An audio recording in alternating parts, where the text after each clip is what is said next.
رفتار اب تیز سے تیز ہوتی جا رہی تھی، فضا میں گونجنے والی اس بلند اور مسحور کن بانسری کی آواز کے ساتھ جو اب ہر چیز پر حاوی ہوتی جا رہی تھی۔ وہ کینوس اب اتنا چھوٹا ہو چکا تھا کہ اوپر سے نظر ہی نہیں آتا تھا، اور وہ ہاتھ بھی اب غائب تھا۔ نیچے اس میدان میں روشنی کے اس حالے میں اب صرف اس ورلڈنگ درویش کا رقص کرتا وجود تھا، جس کا رقص تیز سے تیز ہوتا جا رہا تھا، اتنا تیز کہ اس کا سفید لباس اور اس کے سر پر موجود ٹوپی اب ایک پھول اور اس کے مرکز کی طرح لگنے لگے تھے۔ اور پھر اس رقص میں اور تیزی آ گئی، اتنی تیزی کہ انسانی آنکھ کا اس پر نظر جمانا اور اسے شناخت کرنا مشکل ہونے لگا۔ اور پھر یکدم اس وجود میں آگ لگی اور وہ شعلے کی طرح بھڑکا، پھر پلک جھپکتے ہی جل کر خاک ہو گیا، اور اس کے ساتھ ہی جیسے وہ ساری روشنی کو لے کر اندھیرے میں تبدیل ہو گیا تھا۔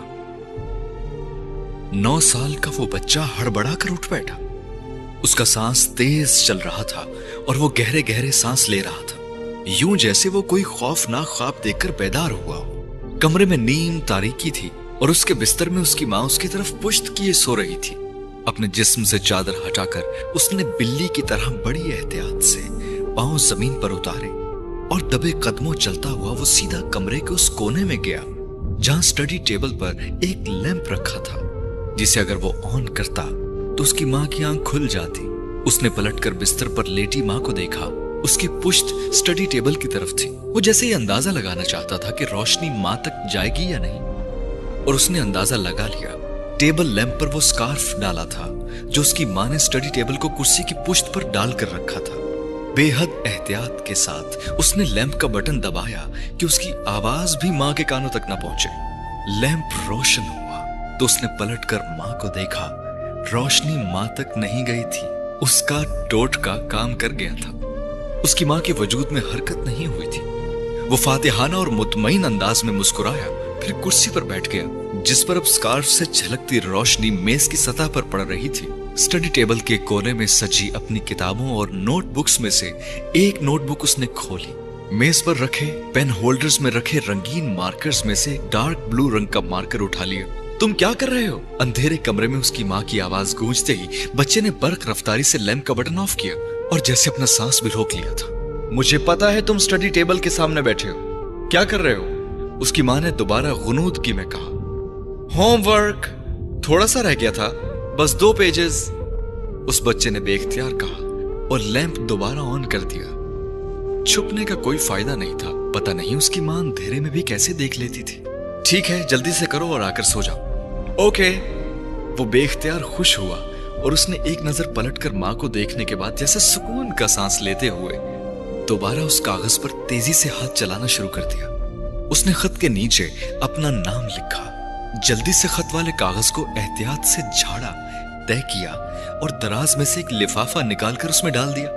لفافے کے باہر اس نے ایک بار پھر ایڈریس والی لائنز کو ایڈریس کے ساتھ فل کیا اور پھر لفافے کے اس فلیپ کو زبان پر پھیرتے ہوئے گیلا کیا جو چپک کر بند ہونا تھا۔ لفافے کو چپکا کر بند کرتے ہی اس کے چہرے پر ایک فاتحانہ مسکراہٹ ابھری تھی۔ اس کا کام مکمل ہو گیا تھا۔